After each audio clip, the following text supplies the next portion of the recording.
So I just love fitness influencers. Why?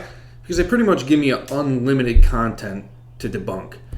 I would say 99% of the fitness information you find on the internet, and especially YouTube, is wrong, and in many cases, literally backwards. This is another video by my new buddy who is telling you how often you should train to failure. Again, giving wrong, stupid advice. So let's see what he says about training to failure. Do you train until failure every set? No, and honestly, you really shouldn't. Taking a set to true muscular failure creates a lot of fatigue, and even though it's more conducive to hypertrophy, it's going to take much longer to recover from. So instead of going balls to the wall in every set, every single session, I recommend leaving anywhere from 1 to 4 reps in reserve so that you can train close enough to failure to benefit from hypertrophy, but you're not creating nearly as much fatigue. So he says to avoid muscle failure, and don't train to failure too often because it accumulates too much fatigue.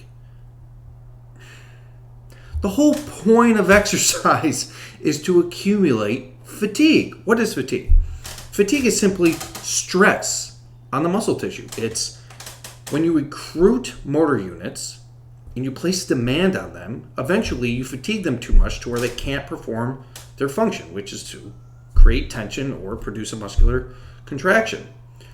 When you generate fatigue, you generate a lot of metabolic stress and mechanical tension by training your muscles really hard. These are the two things that literally stimulate anabolic pathways and stimulate myofibrillar hypertrophy or muscle growth. So by avoiding fatigue, you are avoiding muscle growth. You are literally avoiding the stimulus for muscle growth. The advice this guy gives is literally the exact opposite of what you should be doing.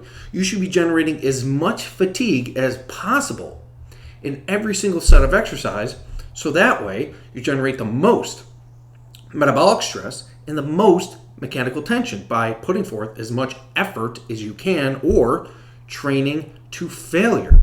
The purpose of training to failure is to recruit and stimulate as many motor units as possible, which in turn is going to generate a significant amount of metabolic stress.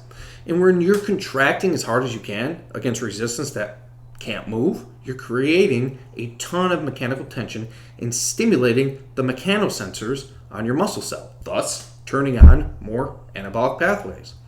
So you want to train to failure with every set. A lot of people reduce their intensity of effort in order to accommodate a predetermined amount of volume. But keep in mind, the amount of sets and reps you do have nothing to do with metabolic stress and mechanical tension as long as you are doing a set properly. How many times the weight goes up and down has nothing to do with the stimulus. A lot of people think mechanical damage is a stimulant of muscle hypertrophy, but most of the research shows some people it is, some people it isn't. So it's pretty inconclusive. So we might as well stick to the two things that are conclusive in the scientific literature when it comes to muscle hypertrophy, and training to failure stimulates both of those aspects of hypertrophy, thus turning on metabolic pathways. So again, be careful of the people you listen to.